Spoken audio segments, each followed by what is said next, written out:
अभय सिंह को शायद आप नहीं जानते होंगे, लेकिन आईआईटी वाले बाबा को तो सभी जानते हैं। अरे वही बाबा जो कुंभ में फेमस हो गए थे, बस इसलिए क्योंकि वो एक आईआईटीएन है और इसके बाद उन्होंने साधु बनने का फैसला किया था। लेकिन हाल ही में उन्होंने आत्महत्या करने की धमकी दे डाली, जिसकी वजह से उन्हें हिरासत में ले लिया गया और अब लोगों को उनकी ही छवि पर शक होने लगा है। दरअसल जयपुर में एक चौंकाने वाला मामला सामने आया है, जब पुलिस ने आईआईटीएन से बाबा बने अभय सिंह को हिरासत में ले लिया। उन पर आरोप था कि उन्होंने सोशल मीडिया पर आत्महत्या करने की धमकी दी थी, जिससे पुलिस तुरंत हरकत में आ गई और इस तरह की धमकी या आमतौर पर संदेह भी अगर किसी को होता है उस व्यक्ति पर जो ये कदम उठा सकता है तो भी जो है इसे नज़रअंदाज नहीं किया जाता है। और आईआईटी वाले बाबा ने तो खुद अपने अधिकृत सोशल मीडिया प्लेटफॉर्म पर इस तरीके की बात की कि वो अपने जीवन लीला को समाप्त करने जा रहे हैं। लेकिन इसके बाद कुछ अलग ही किस्सा सामने आया, जब पुलिस ने उनकी लोकेशन ट्रेस की और जयपुर के एक होटल में जाकर उन्हें पकड़ा गया। तब उनकी तलाशी ली गई और उनके पास से 1.5 ग्राम गांजा बरामद हुआ। हाँ, गांजा एक नशीला पदार्थ। इस पर पुलिस ने एनडीपीएस एक्ट के तहत मामला दर्ज कर लिया। हालांकि क्योंकि गांजे की मात्रा कम थी तो उन्हें कुछ ही देर बाद जो है वो जमानत मिल गई, यानी वो जमानत पे रिहा हो गए। अब बाबा से पूछा गया कि उन्होंने ऐसा किया क्यों, तो जानते हैं उन्होंने क्या कहा? उन्होंने जवाब दिया कि वो नशे में थे और उन्हें इस बात की कोई जानकारी ही नहीं है कि उन्होंने सोशल मीडिया पर क्या कहा। मतलब वो नशे में थे, लेकिन उन्होंने अपने सोशल मीडिया अकाउंट पे आकर इतनी सेंसिटिव स्टेटमेंट दे डाली और पूछने पर कह रहे हैं कि पता नहीं कि उन्होंने क्या किया। अब इस पूरी घटना ने एक बार फिर से उनके जीवन पर लोगों का ध्यान खींचा है, जो पहले से ही उनके बाबा बनने और विवादों में रहने के कारण चर्चा में थे। क्योंकि आपको याद होगा कि जब अभय सिंह यानी आईआईटी वाले बाबा वायरल हुए थे तो यंगस्टर यानी आज के युवा भी काफ़ी ज़्यादा उनसे प्रेरित हुए थे। उनकी बातों से लोगों को प्रेरणा मिलती थी। लेकिन जैसे जैसे उनके इस तरीके के कारनामे वायरल होते रहे, लोगों को अब उनकी छवि को लेकर जो है वो शक हो रहा है धीरे धीरे, क्योंकि वाकई में ये साधु हैं या धर्म की राह तलाश रहे हैं या कुछ और। आपको बता दें कि अभय सिंह का जीवन हमेशा से साधारण था ही नहीं। उनका जन्म हरियाणा के झज्जर जिले के सासरौली गांव में हुआ था। उनके पिता करण सिंह पेशे से वकील हैं, जबकि उनकी मां एक हाउसवाइफ है। पढ़ाई में अव्वल रहने वाले अभय सिंह ने स्कूल के बाद दिल्ली में कोचिंग ली और कड़ी मेहनत के बाद आईआईटी जेईई एग्जाम पास की। इसके बाद उन्होंने देश के प्रतिष्ठित संस्थान आईआईटी बॉम्बे से एयरोस्पेस इंजीनियरिंग में मास्टर डिग्री हासिल की।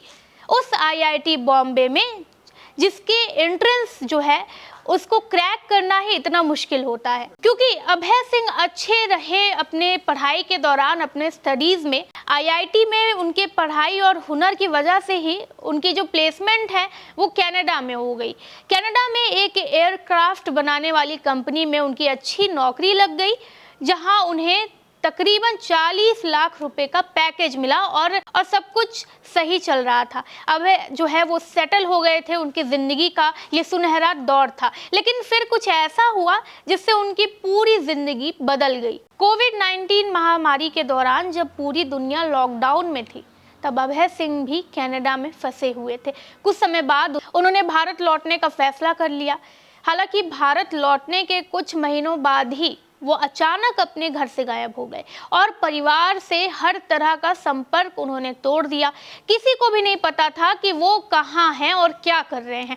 जब वो दोबारा सामने आए तो एक साधारण इंजीनियर या वैज्ञानिक नहीं, बल्कि एक साधु बन चुके थे। वो जूना अखाड़ा से जुड़ गए थे और संन्यास का रास्ता अपना लिया था उन्होंने। उनका रहन सहन, बातचीत का अंदाज और सोच अब पूरी तरह बदल चुकी थी। अब यहाँ पे एक बात आती है कि हम अगर किसी वेल एजुकेटेड इंसान को देखते हैं जो बाद में धर्म की राह पर जाता है, तो हम ये सोचते हैं कि अच्छा काम किया है इन्होंने। शायद इतने पढ़े लिखे इंसान ने ये कदम उठाया तो शायद सही ही होगा।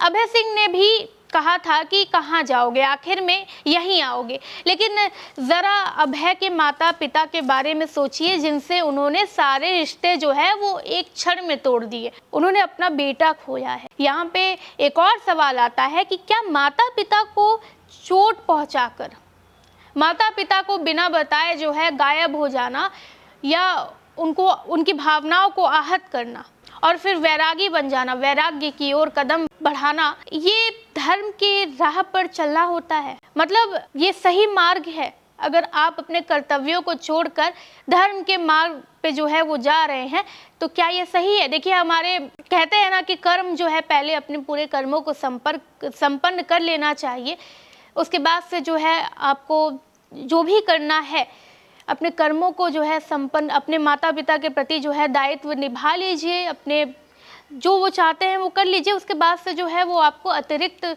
जो करना है आप कर लीजिए।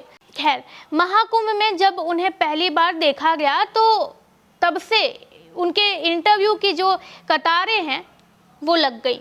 इंटरव्यू का सिलसिला चलता ही रहा और एक इंटरव्यू के दौरान उन्होंने अपने विचारों को खुल कर रखा, जिसके बाद वो सोशल मीडिया और न्यूज़ चैनलों पर चर्चा का विषय बन गए।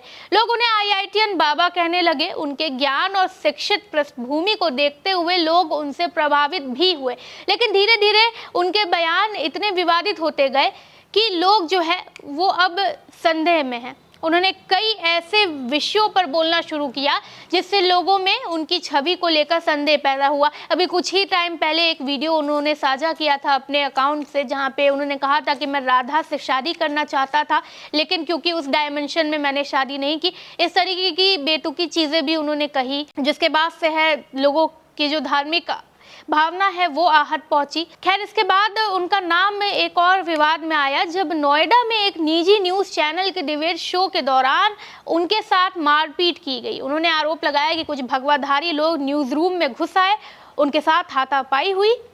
एक व्यक्ति ने उन पर डंडे से हमला किया और फिर उन्हें जबरन एक कमरे में बंद कर दिया गया। किसी तरह वो अपनी जान बचाकर उस कमरे से निकले और पुलिस में शिकायत की।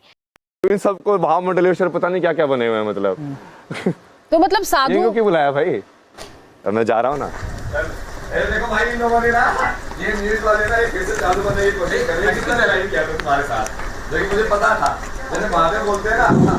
तो एक मिनट बाबा, तो एक मिनट सुनिए। आप अगर धर्म के प्रचारक हैं तो आपको डरने की आवश्यकता क्या है? या तो अपने आप को या तो पाखंडी मान लीजिए और भाग जाइए, सिंपल सी बात है। या तो पाखंडी मान लीजिए और भाग जाइए। आपसे वही प्रश्न पूछा जाएगा जो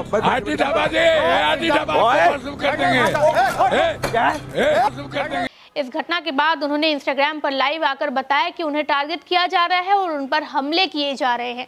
लेकिन ये सब यही नहीं रुका। उस अखाड़े ने भी उनके खिलाफ जो है कड़ा फैसला लिया। उन्होंने अपने ही गुरु महंत सोमेश्वर पुरी के खिलाफ सोशल मीडिया पर आपत्तिजनक भाषा का इस्तेमाल किया। उन्होंने ये तक कह डाला कि मेरा कोई गुरु है ही नहीं, जिससे अखाड़े में नाराजगी फैल गई। इसके बाद जूना अखाड़े ने उन्हें अपने शिविर से बाहर निकाल दिया और यहाँ तक कि अखाड़ा के प्रवक्ता ने उन्हें पढ़ा लिखा पागल तक कह दिया। अखाड़े के अंतर्राष्ट्रीय प्रवक्ता श्रीमंत नारायण गिरी ने कहा कि अभय सिंह का व्यवहार गुरु शिष्य परंपरा और संन्यास के नियमों के खिलाफ था। उन्होंने साफ कह दिया कि अभय सिंह कोई साधु नहीं है, बल्कि बिना किसी प्रतिक्रिया के खुद को बाबा घोषित कर घूम रहे हैं। इसी विवाद के बाद से अखाड़े की छावनी और शिविरों में उनके प्रवेश पर पूरी तरीके से रोक लग गई है। हाल ही में हुए जयपुर के इस मामले ने उनके जीवन में एक नया मोड़ ले लिया है। जब पुलिस ने उन्हें हिरासत में लिया तो दिलचस्प बात ये थी कि उसी दिन उनका जन्मदिन था। जब वो पुलिस स्टेशन से बाहर आए तो उन्होंने कहा कि आज मेरा बर्थडे है और मेरे पास थोड़ा सा प्रसाद यानी गांजा था। मतलब प्रसाद में भी गांजा, जिसे लेकर पुलिस ने केस दर्ज कर लिया। उन्होंने ये भी कहा कि महाकुंभ में हजारों लोग इसे पीते हैं, तो फिर सिर्फ उन्हीं के खिलाफ जो है वो कार्रवाई क्यों की जा रही है। हालांकि पुलिस का कहना था कि सोशल मीडिया पर आत्महत्या की धमकी देना एक गंभीर मामला है और इसी वजह से उन्होंने तुरंत एक्शन लिया। अभी उनके खिलाफ NDPS एक्ट के तहत जांच जारी है, लेकिन गांजे की मात्रा कम होने की वजह से उन्हें तुरंत जमानत जो है वो मिल गई। अभय सिंह की पूरी कहानी किसी भी आम इंसान को चौंकाने वाली है। एक टैलेंटेड इंजीनियर जिसने दुनिया के बेहतरीन संस्थानों में पढ़ाई की, एक समय पर एक सफल करियर बनाया और अचानक साधु बन गए और फिर विवादों में फंसते चले गए। ये सवाल उठता है कि आखिर ऐसा क्या हुआ जो उनकी जिंदगी ने इतनी अजीब मोड़ ले ली। क्या वो वाकई अध्यात्म की ओर बढ़े थे या फिर बस एक अलग पहचान बनाने के लिए उन्होंने ये सब किया। खैर, फिलहाल पुलिस उनके खिलाफ जो है दर्ज मामले की जांच कर रही है और आगे की कार्रवाई पर नजर बनाई हुई है। लेकिन इस घटना ने एक बार फिर से ये सवाल खड़ा कर दिया है कि शिक्षा, सफलता और आध्यात्म के बीच सही रास्ता क्या है और क्या वाकई कोई व्यक्ति इस तरह से अचानक अपनी पूरी पहचान बदल सकता है। आप इस बारे में क्या सोचते हैं? अपनी प्रतिक्रिया कमेंट सेक्शन में जरूर दें। वीडियो को लाइक करें, चैनल को सब्सक्राइब करें। मैं हूं कृति, धन्यवाद।